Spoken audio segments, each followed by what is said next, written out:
tell you to stay out of my way, but really, what's the point? Because you won't be able to keep up anyway. Is that a challenge, Cottontail? Oh, you don't want to race a rabbit, mate. Oh! A race? Is it a race? This is going to be epic! Hey, howdy, hey, holiday fanatics, Wolfman 47 here. Now, this was supposed to be a Jack Frost staff, but I decided, but because I couldn't find his actual staff, I'm sticking with just this scythe that I bought from Hunstanton.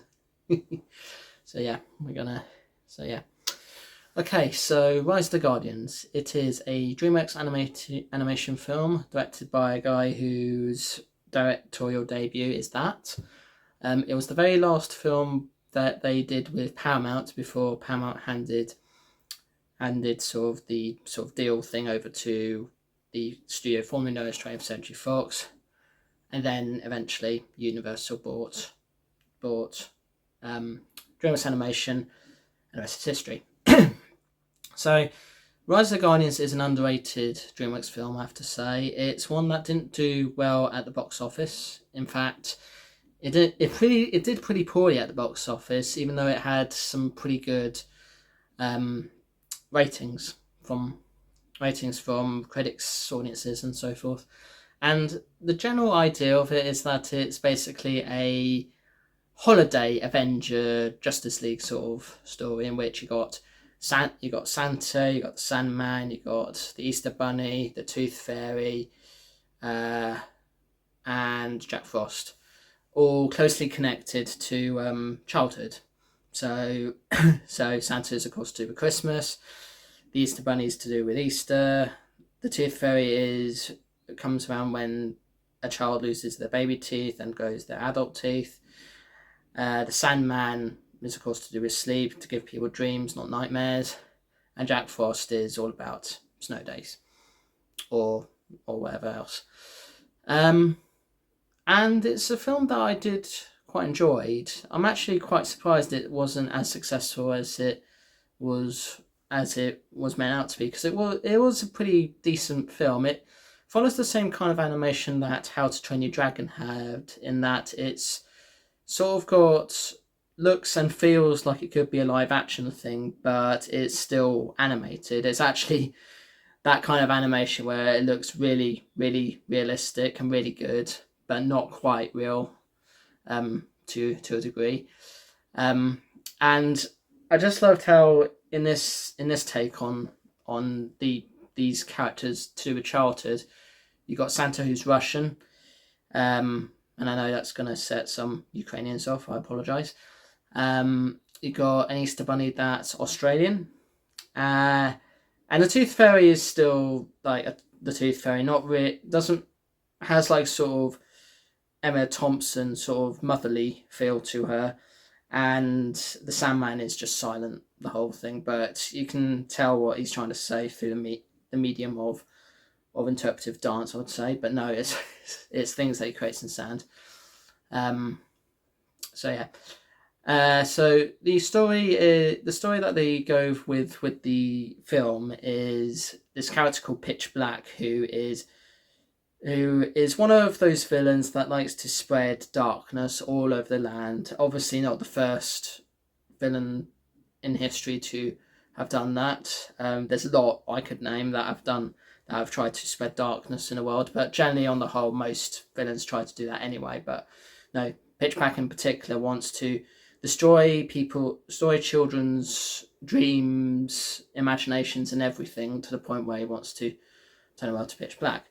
And in doing so, it kind of impacts Jack Frost in a way, because Jack Frost was originally a child at one point before becoming the character that he is, with these powers to make snow days happen and all that. It's one of DreamWorks. I'd say it's one of the few good DreamWorks films that's a one shot. So what I mean by one shot is, with some of my gameplay videos, I usually play some games. I play only do one video of. That's what I call one shot. It's when it's one time, there's no more sequels and all that.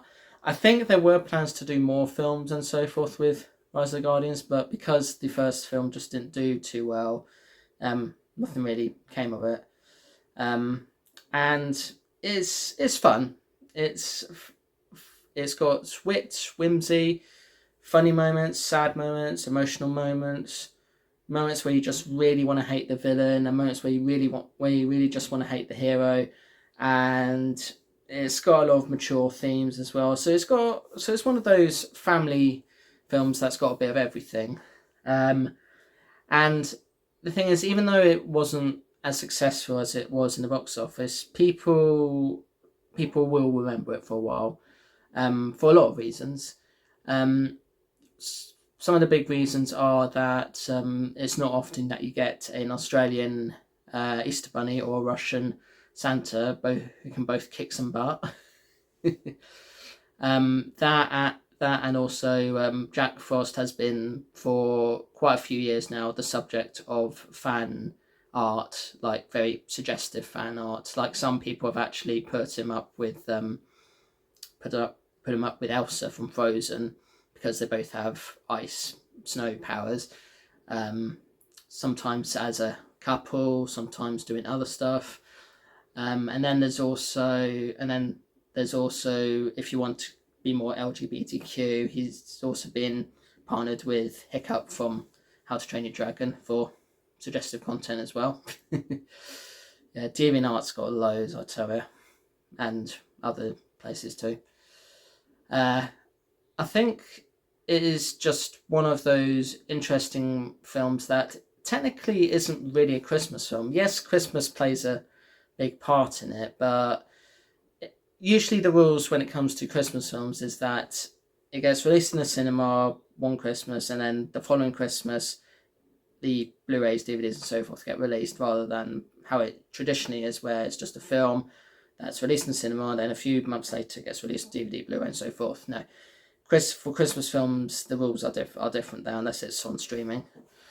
But I think the people making the DVDs and Blu-rays realise that Rise of the Guardians isn't actually Christmas, to do with Christmas, like completely to do with Christmas. No, it's actually to do with other holidays as well. So it's one of those rare times where a film that has a Christmas theme but not quite to do with Christmas is released in cinemas in December, but like with most other films, gets released on DVD and Blu-ray a few months later, rather than be strictly you get it released in the cinema one Christmas and then it gets released on DVD, Blu-ray and so forth another Christmas. I hope you're following that, because that was a bit complicated. So yeah, does it deserve any more films? Hell yes. I think there would be a lot of great ideas that people could go with if they ever do decide to carry on these with the Rise of the Guardians stuff. It's I wouldn't say it's the greatest DreamWorks film there is, but it's one of their more ambitious ones for sure. And DreamWorks are a company that like to make a lot of films based on children's books, more so than Disney, as a matter of fact. And the thing is, DreamWorks tend to try and be more respectful of the source material over how Disney do it, where they just change way too much to meet their family-friendly demographic. But then again, DreamWorks and Disney like to tailor to different kinds of audience. So Disney aren't really all that risque. They like to play the safe boat, but do include some elements of LGBTQ in recent years, and then in the past just some other little bit. Whereas DreamWorks like to go a bit more risque with their content, have some wacky characters, but also have some mature themes and things that people will enjoy, not just for children but families as well. They are the sort of family demographic, whereas Disney, largely children, but also families in some areas, but mainly children. So yeah, I don't think there's anything else I can really say about this film. I mean, there's so many people that have played Santa over the years. It's ridiculous. I don't think I could name any right now. But there's been so many takes on him, and the guy that plays him in this film definitely does his own take on the character, even though it is a little bit Russian. And I also like the Easter Bunny in this as well. The Easter Bunny is not the other sort of holiday slash characters to do with children's childhoods are not exactly been adapted in much other things. I mean, I know there's been a few things to do with the Tooth Fairy. There's been at least one or two films to do with Easter. And not sure about the Sandman unless you talk about Neil Gaiman, but no, the Sandman that we're talking about here, the sleeping one. I'm not sure if there's been much films about him, and I know with Jack Frost himself, there's the Michael Keaton film where he's a snowman, and the two horror films that film spawned, which for some reason my ex school friends know and love for some reason. I don't know why. That Jack Frost film, I don't really remember much from it other than it existed. But anyway, enough about that. So yeah, I think that's all I'm going to say on this particular film. I'm hoping that I'll do more sort of let's talk videos like this where I'm just talking about one film, just one thing in the franchise, not a whole franchise, because as much as I love to talk about a whole franchise, it can be a bit stressful and over the top because of the amount of stuff you have to cover. Because I know for things like Super Mario, there's like 200 plus games out there that I could spend ages talking about, but I don't really want to because of time and all that. So yeah, I hope you enjoyed my sort of review / analysis, whatever you want to call this, of the film Rise of the Guardians. Do check it out if you get a chance to. It's pretty good. Not like the best, greatest, groundbreaking DreamWorks film in the world, but definitely one that's worth at least one watch at least. So yeah. So thank you so much for watching. If you enjoyed the video, then please like, share, comment, and subscribe.